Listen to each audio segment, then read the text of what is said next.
I was just used to that. Like I was always the dude rapping in the club where everybody's drunk and high, mouth slugged up with gold teeth. But I'm the dude that gets on stage saying, I'm strapped with a pad, my pen is my gat, a mask and a vest, plus I'm dressed in all black.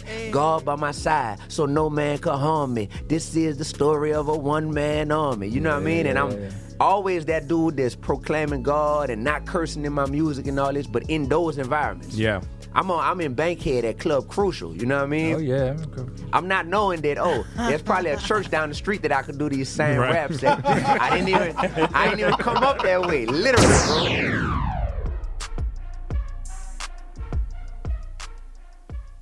What's mobbing? You in the field with Trackstarz. This is 7, and I just want y'all to stay focused, stay mobbing, and God bless you, man. Yeah, back in the field with the Trackstarz. Ryan Righteous, Sean Tanner, DJ Jeremiah. Was good. All right, for all things Trackstarz, visit www.trackstarz.com. Follow us on Instagram at Trackstarz, Twitter at Trackstarz, like the Facebook page, subscribe to the YouTube channel, and download the app. Man, we got another great guest in the building. We got Dee-1. Yeah, I'm finally in this thing with y'all, man. Yeah. So we've interviewed you a couple times at Flavor Fest. Correct. Right? Yeah. And I've seen you in New Orleans at what was that, the Celebrity Game or something for Essence? Oh yeah, the Master P game. Yeah. So I've seen, we run across you a couple times, but this first time here. Yeah, that's amazing. I went out my way, man. I wanted to come because I really appreciated all of the Flavor Fest interviews we've done. Y'all just really stood out. I'm like, man, I just like that energy. I like that vibe. Appreciate that. Man, we appreciate that, man. So in Atlanta, I assume you're doing shows. Yeah. I assume everybody kind of knows Dee-1, but like, give them like how you got to this point, and I got some key questions along that path. All right, for sure. I don't think everybody knows Dee-1. Okay. So for the person that's listening right now, I'm from New Orleans, Louisiana. David Augustine Jr. That's my real name, and I didn't want to rap. I grew up listening to the Hot Boys, listening to No Limit, really influenced by that New Orleans musical culture. But I went to college, and my plan was to use education to change my life and change my community. So I became a teacher.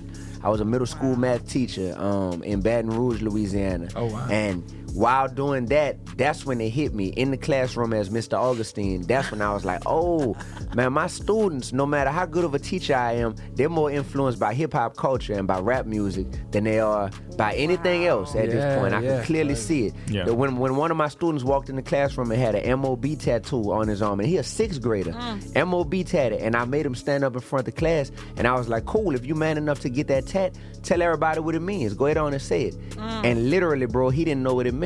But his favorite rapper, Lil Wayne, had it tattooed on his chest. So that's what influenced him to get it.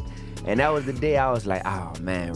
Like, you know what? I've been rapping since college, and it's kind of a little side hobby for me. But I need to turn up and take this thing to the next level because especially from my state, I couldn't name not one person who was a man of God, made music that would put Christ at the center of it, you heard me? And was still dope and relevant. So that's when I said it's time for Mr. Augustine to become Dee-1. So how familiar were you with Christian hip-hop, like the actual genre? Yeah, not at all, bro. I ain't gonna lie. Like, I tell y'all the truth, now real talk, I grew up Catholic, number one. So it was straight, straight hymns in church on Sunday. That's one thing. Secondly, I was just really immersed in, Cash Money, No Limit. Like, this was the golden era of New Orleans hip-hop scene going nationwide. So you got these dudes that grow up in the projects around the corner from, where we grew up, and we seeing them on BET and MTV. So I was really immersed in just that. And I was just like, wow, this is crazy. Yeah, so I was really into that. I didn't know anything about it till when I went to college, though. There were a couple dudes who used to always try to get me to come to Bible study, always. And there were some cool dudes that were older than me, and they had a group.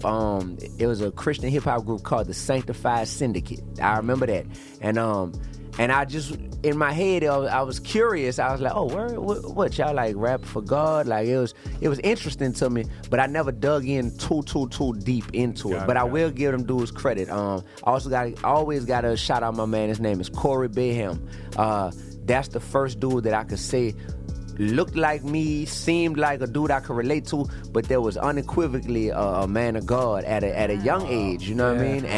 And it stood out to me, and it made me curious. And I hate to say, I wish I would have embraced like his olive branch that he would always offer me even more. You know what I mean? Yeah. But when it was time to, when I really fell on my face in college, that's when, you know, I did start to embrace that brother, and that's what helped get me saved in college. That's awesome. But to answer your question, I knew nothing about Christian hip hop. Because you came in a different door. Like a lot of people, you know, like Lecrae, you know, is fighting because he's trying to reach the same kind of people you trying to reach, but he came up as a Christian rapper, so he had some struggle kind of. And correction, like out. I'm not trying to reach anybody. Okay. You know what I mean? Like that's the other thing. I never. It might be a business plan for other people. Like, hey, I want to reach these people, or it's my strategy to reach these people. I'm not trying to reach anybody. One thing is, when I got into this, I didn't know what to classify myself as. So I was like, man, I'm just gonna be myself, put the music out there, and whoever is meant to reach, that's who, you know, that's who it's for. So yeah, like I'm not, you know, I'm not like, yeah, like this is not something for me where I have a strategy on who I want to reach. We're all God's children. Right. Got you. Yeah. Wow. It seems like you got discovered by Christian hip hop a different way. Like you came in like, because I remember when you started coming to Flavor Fest, you had, in a lot of people's eyes, you had already achieved success. Correct. You see what I'm saying? So how did you get yourself to that position even before the community found out about you? Oh yeah, because my first tour was with Grand Hustle. You know, we in Atlanta right now. My first tour, I was about to sign to T.I.'s label, Grand Hustle. You know, I'm fresh off of being a teacher. I'm putting music out, mixtapes in New Orleans. I put a video out called J50 and Wheezy. I saw that. I hope they hear me. There we go. I hope they hear me. Volume 2. I put that mixtape out. It changed my life. That music video, that mixtape changed my life. I was finna sign with Universal Records. Then I was like, nah, rather than Universal, I'd rather sign with Grand Hustle. Because at that time, you really needed a cosign. You know, like that cosign from a big artist was everything. You got Meek Mill and Wale, Rick Ross. You got Big Sean, Kanye. You know what I mean? You got Nicki and Drake, Lil Wayne. So I was like, man, I want T.I. to be my cosign, you know? So I started getting, I was managed by Grand Hustle, was about to sign with them, went on my first tour with Killer Mike, Young Dro, went on my second nationwide tour with Macklemore, you know? So I'm the same, at that time, I'm the same dude y'all are speaking to right now. But I'm in these spaces and I'm on these tours, you feel me? That's big. And I didn't even realize how unique it was. I was just used to that. Like I was always the dude rapping in the club where everybody's drunk and high, mouth slugged up with gold teeth. But I'm the dude that gets on stage saying, I'm strapped with a pad, my pen is my gat, a mask and a vest, plus I'm dressed in all black. God by my side, so no man can harm me. This is the story of a one-man army. You know what I mean? And I'm always that dude that's proclaiming God and not cursing in my music and all this, but in those environments. I'm in Bankhead at Club Crucial, you know what I mean? Oh yeah. I'm not knowing that, there's probably a church down the street that I could do these same raps that I didn't even come up that way. Literally, bro. I can't make this up. That's big. You know what's so funny is I remember seeing you in Show and Prove from Double XL. There we go. And I saw it and I was like, because they had like you were spiritual and everything like that. So I was reading it, I said, okay, let me go home and download the mixtape. And I heard, I hope they hear me.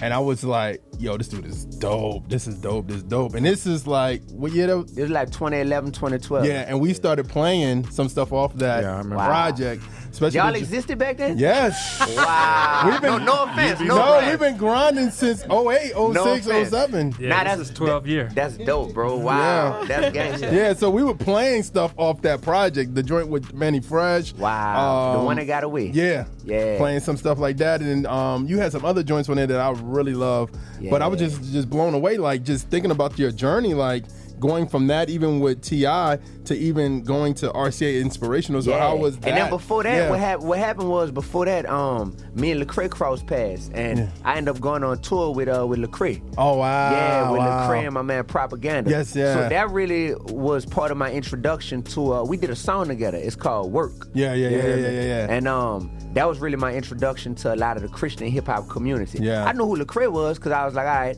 I know that this is. I don't even know his music at the time, but I'm like, this is like the Jay-Z of Christian hip hop. That's all I know, you know, from a distance. And I respected that a lot. So I was like, yo, that's dope. And I remember the first time we spoke on the phone, and I was just like, bro, like, I respect, you know, what you're doing and how you're doing it, because, wow, like, to be doing it for the Lord and being bold about it, you heard me? To me, that's gangster. And I remember telling him on the phone that I had a different entryway. Like, I came through a different door to get into this rap thing, but ultimately where I want to end up is more around where you at, because I feel myself more and more wanting to just be bold about what I'm doing for the Lord. Because I hope they hear me times and all that stuff. It's like, you could kind of tell, like, this dude different. He ain't like every other rapper. But it wasn't me coming out, you know, just as bold as I am at this point. And I remember telling him that the first time we spoke on the phone, you know what I mean? But the funny thing was, the 50 Weezy J track, I saw that on MTV2 with Jam of the Week and stuff like that. So you were getting in places that some of us was like, wow, yo, is this guy a Christian or not? But your music was even just like even bold then, like, yo, you got to take a stand. Either you're going to be wrong or right, you know what I'm saying? Yeah. So what was the backlash from, do you have any backlash from that song? The backlash, so J50 and Weezy, I saw 50 Cent twice after I put that song out. The first time, I literally walked up to him and I was like, what up, Fifth? I'm Dee-1, bro. Number 7 on this album is about you. Look, like, you can read it. J50 and Weezy. Come on, man. Gave him a CD, literally. And he did a double take. He looked at it, he looked up at me, and he looked at it again. And he was like, all right, bet. And then, I don't know if he ever listened to it or not, but I went and did an interview at thisis50.com in New York. And Fifth was leaving the office right as I was coming in the office. This after the song blew up already and went viral. And there's a picture that my sister took. She was with me in New York. I don't know how she caught this picture. There's this picture of 50 Cent mean mugging me so hard. As he's getting on the elevator and he's getting on the elevator, I'm getting off the elevator to go do an interview. Bro, it's the most grimacing mean mug I've ever seen in my life. And she caught it. I gotta find that picture. Is it the same as yours? Yeah. As a matter of, this man look like Jay Prince. Y'all ever tell him that? This man look just like Jay Prince. Just like Jay Prince. I've never gotten that before. What you was doing before you got sick? Like, you look just like Jay Prince. Oh man. So we used to work at 107.9 here in Atlanta. All right. The hip hop radio station. Yeah. And one day I was in the building, man, I was in sales. And 50 Cent was getting off the elevator, and he just looked at me, and he just screamed, G-Unit. And I was just like, what did I do to you? Like, it was just a bunch of them. They were in a white van. And I just remember being like, okay, I'm going to take the next elevator for sure. I'm gonna wait a couple of minutes. But yeah, we had some crazy stories like that too. So do you think that when we put out these songs, when you put out that song, do you think the artists actually hear them, or somebody in their camp? I know for a fact that 50 Cent heard it, like 100%, because I'm not doing an interview at thisis50.com unless 50 okays that, you know? Yeah. And his people who interviewed me told me that he heard the song, you know? Wow. Okay. Yeah, they told me he heard the song. Lil Wayne, 100,000%. I'm positive Lil Wayne heard the song. We from the same city, man. Like, we know all. Lil Wayne manager just commented on my Instagram post, 20 minutes ago, saying, keep going, bro, with the praying hands, you know what I mean? Like, we all friends. New Orleans is this small. Wow. So, definitely Wayne heard it. It was interesting because I kind of heard what his opinions were when he heard it. But in true New Orleans fashion, less than 2 years after the song came out, they were trying to sign me as well, you know what I mean? Which always felt weird to me because I'm like, I know how y'all felt about that song, but now y'all flying me to Miami and offering me a deal. And something ain't feel right about that, so I didn't end up signing it, you know what I mean? Oh, yeah. Thank God, brother. Thank God. Yeah, so... Cash Money stories, brother. Yeah. And then Thank who you, else? Jesus. And Jay-Z, did Jay hear it? I don't know if Jay heard it. I don't know. I feel like somebody in his camp told me that he did hear it before. But I say this, out of all three of those brothers, musically, Jay-Z is the only... That song was just a call to action, saying, look, fellas, I love all of y'all, man, and I grew up listening to all of y'all, but y'all could be doing more with y'all platform, something way more powerful and positive. Yeah.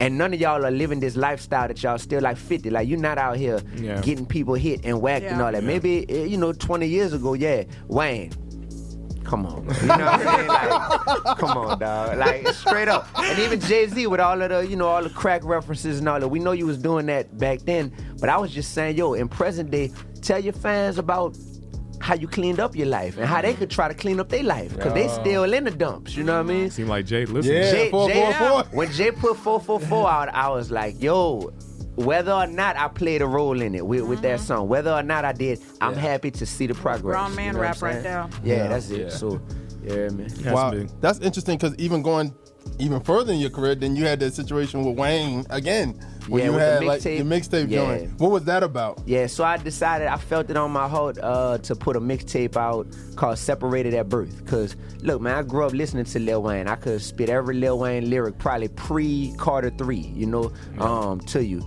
Wayne never put out. We grew up going to rival high schools, you know what I'm saying? He's older than me, but we both went to magnet schools, really good schools in New Orleans. And in a lot of ways, we both got dreadlocks, you know what I'm saying? Both lyrical rappers, you know, from New Orleans with like these weird, raspy type voices, you know.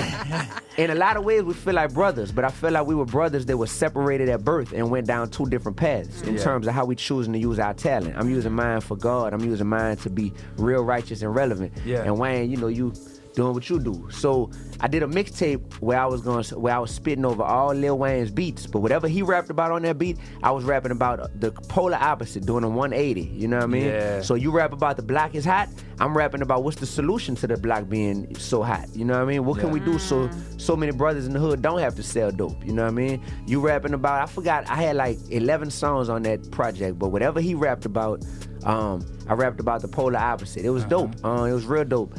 Couple of the songs, I'm not gonna lie, a couple of the songs, I was kind of taking what would be perceived as like shots at Wayne. Like I wasn't saying anything that was untrue. Yeah. It was all true, but it was me going hard just because sometimes I get frustrated because I'm like, I see that brother and I'm like, boy, imagine if you decided to use your talent to glorify God. Yeah. Imagine, I get goosebumps just thinking about it. And maybe like two of the songs I was kind of aggressively like, say bro, you know what I mean, and whatever. So those were the two songs that I put out first as like leaks off the tape. One is called Call Your Bluff, and one is called The Block Is Hot. So they're available. You can go and Google those. After I put those out, I think the perception was, oh, this whole project finna be every song just coming at Wayne, taking his beats, flipping them, 11 tracks just going at him on every song, which wasn't the case. Those were the only two that was on that tip.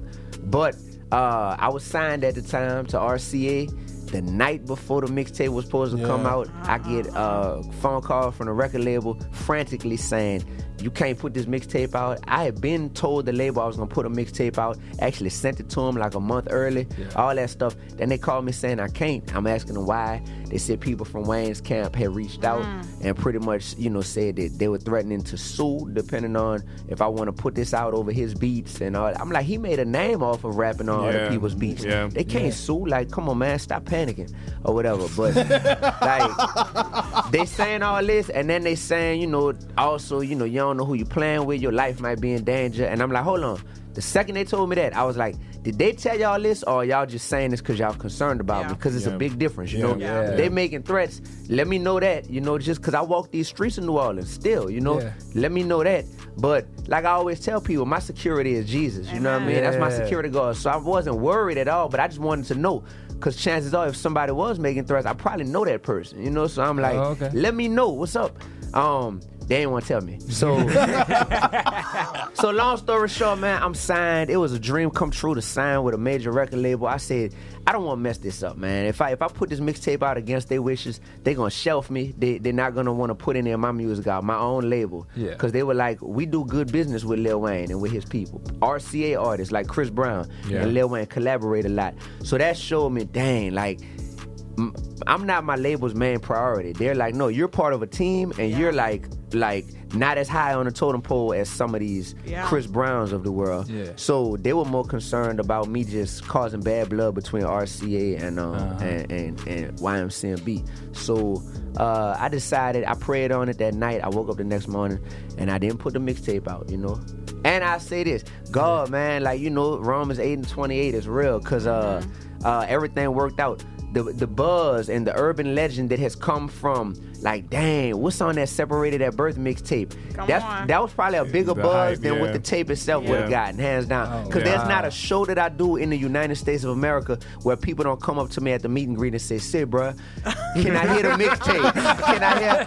I'm like, "Dawg, that was 4 years ago." You getting questions on here right now? Yeah. Oh, for real? Yeah. So nah, it's on one of my laptops. Like it's real music that exists. Like I spent 2 months out of my summer of 2015 working on that project. But you know, when I have kids one day, they'll hear it. You can slide it to us too. Slide it to y'all. So you can do Exclusive. it. At least give it to DJ Jeremiah. At least, right. Yeah. At least give it to Jay Prince. Right? So I have a question. So let's talk about Sally Maybach. All right. When you put that together, did you know at any point that it was going to get the buzz that it was going to? Heck yes. You did. Did 'Cause RCA look, know? Watch this. No, watch this. so look. So right after the Separated at Birth thing, you know, I'm feeling like a ostracized child. I'm feeling like, damn, my own label, you know, really didn't have my back and allow me to want to put this out. So I shook back harder than ever. I said, cool. Hey. I just felt this creative burst of energy that I was like, dang, the mixtape I planned on putting out and that getting real big couldn't come out. I got to get back in the studio and grind ASAP. So I get in the studio and I got a renewed sense of creativity that just all hit me. Yeah. And one of those songs ended up being Sally Maybach. So a few months after that mixtape got banned, I put out Sally Maybach, the single. It becomes the biggest single of my career up until that point. I played that for the label. Just being honest, man, it's no bad blood, but this is my story, so I gotta tell the truth. I played that for the label, you know what I'm saying? Flew up top, played that for them at this table, and everybody sitting around looking at each other, kind of like twiddling their thumbs, like, this song is corny, you know what I mean? Like, nobody ain't gonna wanna hear this. Like, you know, most of your fans probably don't even go to college. You know, these are real things I'm being told, yeah. Wow. And they just looking at each other like, nah, we not putting this out. And I had a whole EP, another EP that was supposed to come out, and I just wanted Sally Maybach to be the lead single off of that EP. So when they said no to it, I was like, all right, man, they really, like, put a wrench in my plans with the Separated at Birth mixtape. Yeah. I'm not letting that happen again with this. Hey. So I'm Yeah. signed, so I can't put it out and monetize it. You heard me? I can't put it out on like Apple Music and iTunes and all that. But nobody said I couldn't shoot a video and put it on YouTube, you know, for promotional use only. So, bam, went got a video shot for Sally Maybach, put it out. The rest is history. That mug went stupid viral. You know what I mean? Yes. What did they say? Like after experiencing all the success, it gets better. Yeah. So what happened was DJ Envy started playing it on the Breakfast Club. I remember I got called. I remember in one day I was in Atlanta recording Slingshot David album, right? That I was supposed to be putting out later that year. And in the same day we got a call from Wendy Williams and from The Real, right? They both wanted me on their shows and they were like competing with each other. They were like, if you go on Wendy, you can't come on The Real. You go on The Real, you can't come on Wendy. So I had to make that decision. I chose to go on The Real. Yeah. You know, I figured that was like a little younger demographic. So I was like, I'm gonna go on there. Went on there, performed, got to get interviewed like this, you know what I mean? Really, you know, I was able to turn an interview that was supposed to be about student loan debt into an interview about my faith, you know what I mean? And just talking about the journey. God is the reason for all that success, you know? And that felt great to be able to utilize the platform for not what they wanted it to be, but for what I feel like people needed to hear, which is where the source of all our blessings truly comes from. You know? So now on that interview, I remember that you talked about some of your personal struggles. How has that influenced where you are now? Do you feel like you've grown a lot since then? For sure, bro. I grew a lot. I don't know if you ever saw this interview I did. It's called the Sway interview, right? So that was in 2014. I went and did an interview on Sway's show in New York. Me and Sway got a special relationship. I turned that interview into a song. It's called The Sway Interview. It's on my project called the Threes Up EP, right? That interview with Sway, man, I really like broke down. Like I forgot if I actually started shedding tears or that my eyes was just all welled up and if I held them back like a gangster. I forgot what I did, but I just remember it's because I was having like this just personal turmoil, feeling like, man, I'm getting these big platforms. I'm overthinking how to use my gift or how to use these platforms, and I'm questioning who I'm really trying to please. Am I trying to please the world? Am I trying to please God? And like, hey, if I'm pleasing God, whoever I reach, that's who I was meant to reach, you know? And I was struggling, man, I was messing up personally and professionally, and it all came to a head in that interview. after that interview, bro, I said a good 18 months, I dealt with like deep depression. Like for real. Deep depression for probably the first time in my life. And I done been through some real stuff, you know what I mean? I'm talking murder, I'm talking, you know, like gun to my head, you know what I mean? Like people about to take my life. Real stuff, bro. And you know, I grew up in the NO. It ain't easy for anybody down there. But after like just that time, that 2014, 2015 time, yeah, that stuff was tough, man. I shook back though, you know. I shook back, man. That's why whenever I see you, I really make sure I show you love, because I don't know. The reason I told your story about how you came into this circle is because I don't know how much accountability and support you had around you on the way into this thing. Right. I wanted to make sure exactly. So I wanted to make sure you knew we here for you. Thank you. Whatever you struggling with, you have people that care about you that can talk you through. And I don't really trust nobody. You know what I mean? Yeah. That's just a sad reality, because my experience coming into this thing is some of the first people I was around, I just caught, you know, I caught a vibe that was like, yo, this ain't as genuine as I thought the brotherhood would be. Like it's on some like competitive, you know, acting like we cool, but really just trying to, you know, like steal some swag and some platform from people. And I'm like, there's a lot of that. I just came from this, you know. I thought I was coming over here amongst like the brothers. So one thing we were determined to do is there's a lot of times where we could be, you know, extra competitive and try and beat out people and stuff like that, but I've really preached like, I don't care about none of that. Even if we lose on something, my priority is making sure we all work together. The verse in the Bible that haunts me the most is when Jesus prayed for us to be one. And I hate when I see that kind of stuff going on in the church. So for you to leave the world and come over here and feel the same way, that kills me. So we've been trying to make sure that we have none of that in this circle.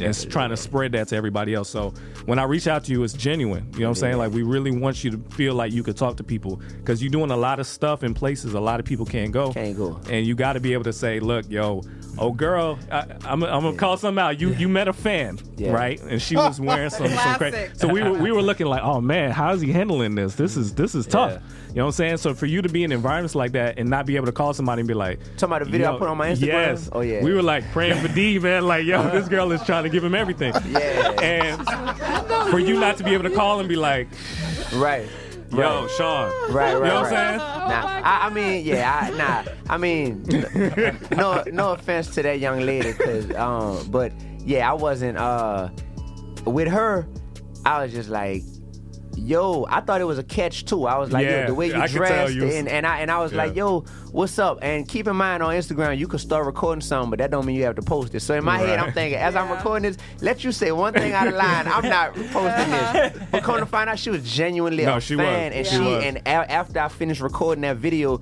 she wasn't on some like, hey, like let's da.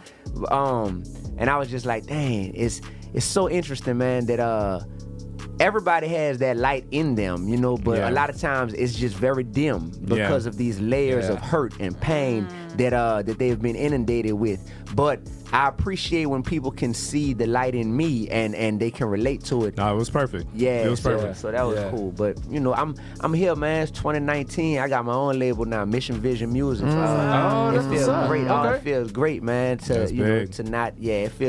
feels great to not have to like ask for permission to put music out. I didn't realize how much of a luxury that was until I was to the point where I kept getting told no, like you can't put this out. No, this ain't dope. You know, or you get people telling you like, no, this not tight, and then you go put it out and it worked, and the rest of the world says it's tight. And then some of those people have too much pride to come to you and say, yo, you were right, bro. You know what I'm saying? Or whatever. How are you building that? Is it gonna be like a squad? Is it just gonna be D1 by himself for first couple years? I grew up seeing labels done the wrong way a lot of times. You know what I'm saying? Like y'all know. Look, I'm just telling you the truth. I grew up in the city. About it. Yeah, I grew up in the city where all these people have labels and they walk around. They like, yeah, bro, I got 9 artists signed to me, and none of them have any release dates, any projects. Except for Master P, I ain't gonna lie. Master P, when he first came on, he was dropping people out every month. P did it right, and that right there, that was amazing. And me and P are real cool, so I could learn a lot from that. But then I see you know, with YMCMB. Remember a few years ago, everybody in the industry was signing to YMCMB. But only 3 people were popping, Nicki, Drake, and Tyga. Really carved the lane out for himself. But they had like Busta Rhymes signed, my man Mystical signed over there, all these people. I think Limp Bizkit signed at one point. They did. Paris Hilton.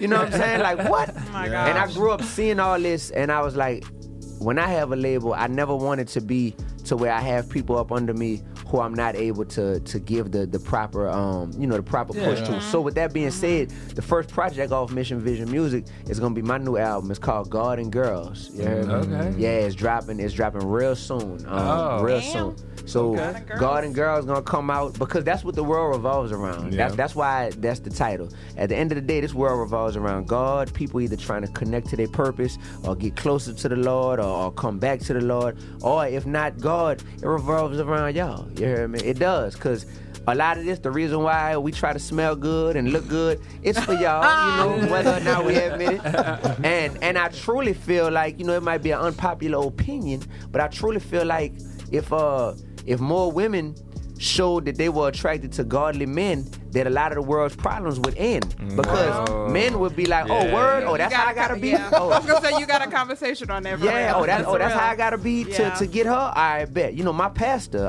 in New Orleans, amazing man of God. This dude, he always says it, like he was out there in the lower ninth ward, running the streets in New Orleans until he met the love of his life, and he realized, oh, she's a church-going woman. I gotta clean my act up. So in the process of him cleaning his act up, he actually realized, like, man, I have a passion for doing God's work, and I also have a passion for being able to preach His word. Next thing you know, been a pastor for like 30-something years now. You know? That's amazing. Shout out to Pastor Luda, for real. What's it gonna take for Christian hip hop rappers that are Christian, all of us, to get to the place where the world is paying attention to what we're doing?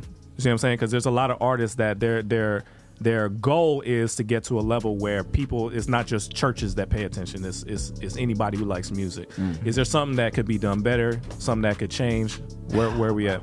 Here we go. This way y'all gonna be like, dang, D was real cool before this part. You know what I mean? Because, look, bro. It's all good. Like, first and foremost, it's not meant for, just because you're a Christian rapper and you want to reach the mainstream community, that doesn't mean that it's meant for you to be able to do that. That's a calling that certain people who God has chosen are able to do. And the people that God has chosen who are able to do it, they're gonna do it, and it's gonna be effortless. You know what I'm saying? So, like, if God called Dee-1 to do it, Dee-1 is going to do it without having to say, I'm not a Christian rapper. I'm a rapper that's a Christian. Exactly. I'm not a Christian rapper. Like, all that stuff, that whole argument, that stuff is, that comes across very, what's the word? That comes across very insecure to me. Very insecure, man. Like when Christian artists are saying that and going out their way to say that, that's not gonna make the world want to listen to your music anymore just because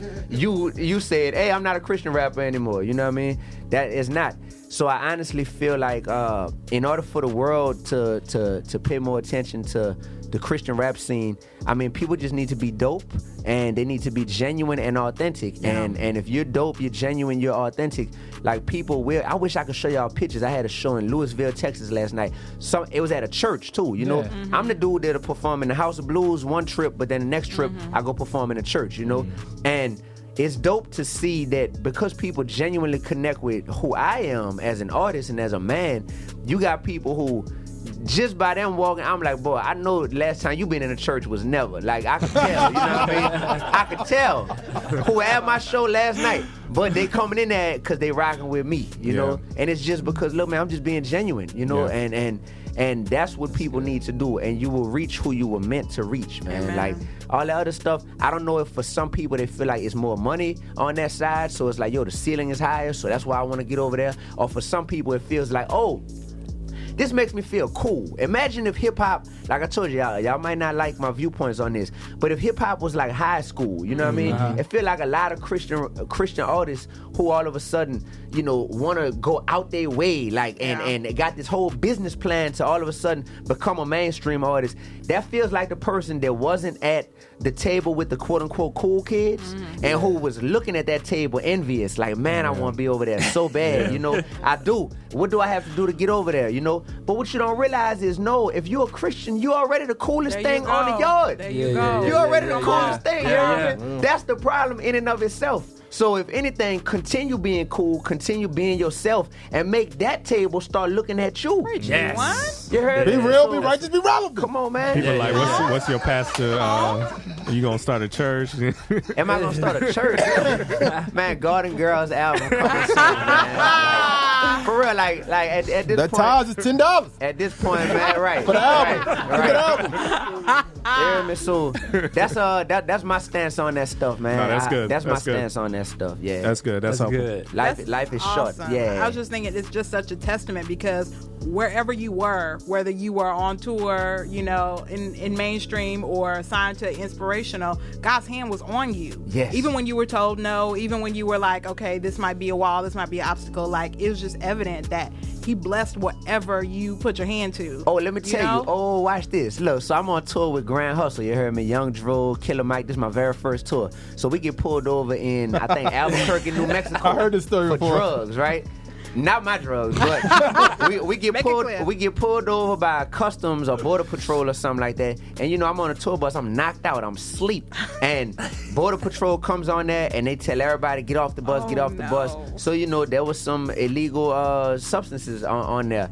And man, it's about to derail the whole tour. Cat's about to go to jail, all this stuff. So I was sleeping on the bottom bunk and I didn't even hear. I sleep hard, you know, because I go hard during the day, so I sleep hard at night. Man, preach. Yeah. So I was knocked out, and I guess the dude didn't think to open up my little curtain, you dig, and wake me up. So something wakes me up in the middle of this drug bus, and I'm waking up. I'm like, where is everybody? So I'm like getting a cold out my eye, and I'm looking, and I'm like, oh shoot. So I walk outside, and when I open the door, I had my little blanket wrapped around me because it was cold at that time. So the way I had my blanket wrapped around me, you know, I got the dreads, and I'm like light skinned.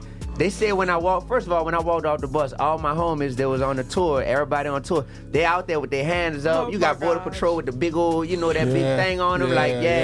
Man, when I walked off the bus, Killer Mike and all them was like, bro, it's like you were Jesus. And when that door opened, they said they was about to bring all us to jail. When that door opened and they saw you walk off that bus and you had your head wrapped up like that, they said all of a sudden them dudes looked at you, at each other and said, let them go. Hey, let my people go. Hey.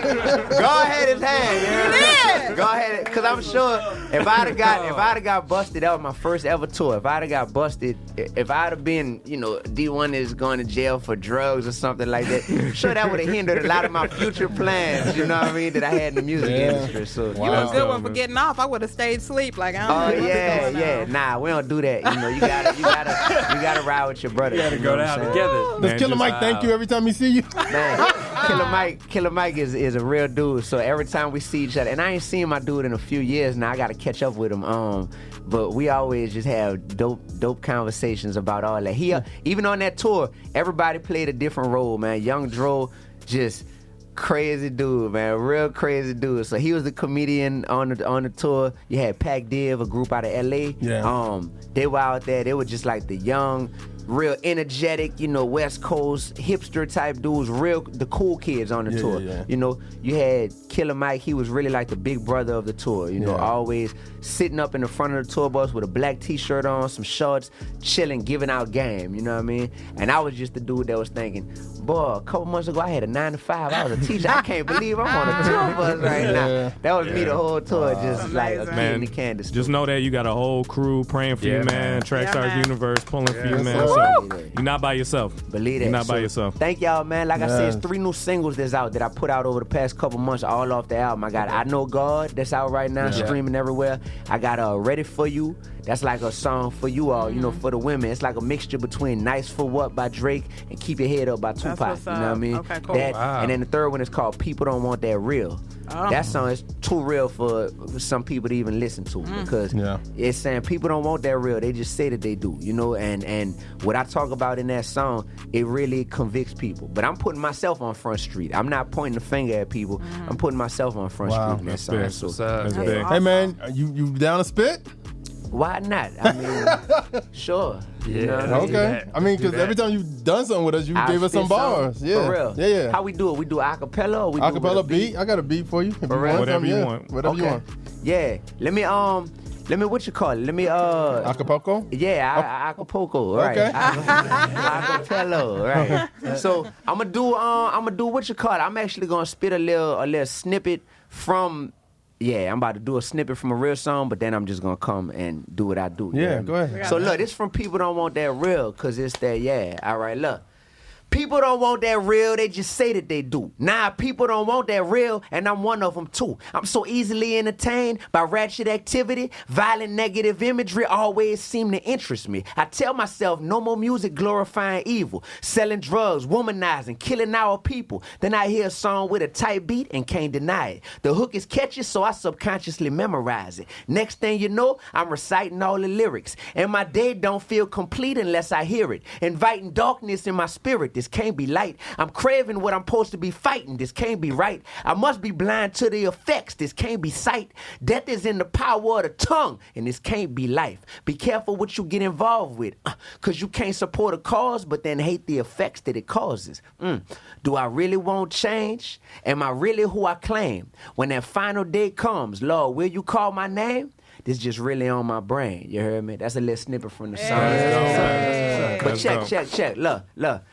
I go through the type of test that make you into a man. I talk with that confidence that let you know I ain't playing. I come from the type of hood that lay you down where you stand. This the type of verse that turn a hater into a fan. Let me just bust how I'm busting and watch me do what I do. I be that one man army tougher than your whole crew. Started from the bottom, that's how we was living. Boy, I'm from New Orleans where even the white people got rhythm. Look, just trying to be my best, defeat my flesh. You can't be selfish and still expect to be blessed. Up to my neck in this mess, but I expected these tests, so my perspective reflects that I've neglected to rest. I've been pushing and praying through the hard times. I know you ain't no soldier, cause you be running when it's wartime. Be patient with me, bro, that's all I need. You can't look at a flower and forget that it was once a seed. If you sleeping on me, this verse gon' rock your bed. If you got me twisted, this verse gon' lock your dreads. When them boys get to shooting, better watch your head. And when you start making money, you better watch your bread. Man, we made it out the hood. This was never supposed to happen. We was only supposed to sell dope and stick to trapping.